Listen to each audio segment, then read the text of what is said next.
കണ്ണൂർ മുൻ ADM K Naveen ബാബുവിന്റെ മരണത്തിൽ നീതി അകലെയെന്ന് കുടുംബം. നിർണായക തെളിവുകൾ ശേഖരിക്കാതെയാണ് കുറ്റപത്രം സമർപ്പിച്ചതെന്ന് നവീൻ ബാബുവിന്റെ സഹോദരൻ അഡ്വക്കേറ്റ് കെ പ്രവീൺ ബാബു ആരോപിച്ചു. ഒപ്പം നിന്നവർക്ക് നന്ദി എന്നാണ് ഭാര്യ മഞ്ജുഷയുടെ പ്രതികരണം. നവീൻ ബാബുവിന്റെ 1ാം ചരമവാർഷിക ദിനത്തിലാണ് കുടുംബത്തിന്റെ പ്രതികരണം.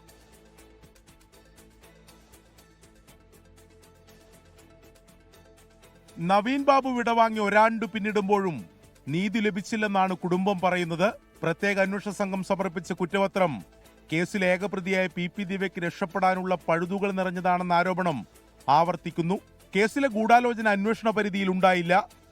നീതി അകലെയാണെങ്കിലും നിയമപോരാട്ടം തുടരുമെന്നും കുടുംബം. അഡീഷണൽ കുറ്റപത്രം സമർപ്പിച്ചപ്പോഴാണ് ഞങ്ങൾക്ക് ബോധ്യമാകുന്നത് അവർ ഈ പറയുന്ന പ്രധാനപ്പെട്ട അല്ലെങ്കിൽ നിർണായകമായ പോയിന്റുകൾ അന്വേഷിച്ചിട്ടില്ല. കാര്യക്ഷമമായ അന്വേഷണം തന്നെ വരണം, എങ്കിലേ സത്യം പുറത്തു വരത്തുള്ളൂ. നീതി ഇപ്പോഴും വളരെ അകലെയാണെന്നൊരു തോന്നലാണ് ഞങ്ങൾക്കുള്ളത്. ഒപ്പം നിന്നവർക്ക് നന്ദി എന്നാണ് നവീൻ ബാബുവിന്റെ ഭാര്യ മഞ്ജുഷയുടെ പ്രതികരണം. അന്ന് ഞങ്ങളുടെ കൂടെ ഞങ്ങളുടെ വേദനയിലും ദുഃഖത്തിലും പങ്കുചേർന്ന ധാരാളം ആളുകളുണ്ട്. നമ്മുടെ കേരളത്തിലെ തന്നെ കേരള ജനത മുഴുവൻ ഞങ്ങളുടെ കൂടെയായിരുന്നു, മനുഷ്യത്വമുള്ളവർ. അവരുടെ എല്ലാം പിന്തുണ എല്ലാം നന്ദിയോടുകൂടി ഓർക്കുന്നു. കണ്ണൂർ കളക്ടറേറ്റിൽ ഔദ്യോഗിക അനുസ്മരണ പരിപാടികൾ ഉണ്ടായില്ലെങ്കിലും NG അസോസിയേഷൻ അനുസ്മരണ യോഗം സംഘടിപ്പിച്ചു.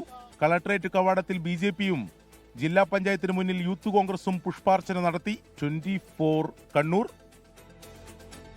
ലോകത്തെവിടെയായാലും ഏത് സമയത്തും 24 വാർത്തകളും ഓഗ്മെന്റഡ് റിയാലിറ്റി പാക്കേജുകളും എക്സ്പ്ലെയിനറുകളും വിശദമായി കാണാൻ ഞങ്ങളുടെ YouTube ചാനൽ നിങ്ങൾക്ക് സബ്സ്ക്രൈബ് ചെയ്യാം.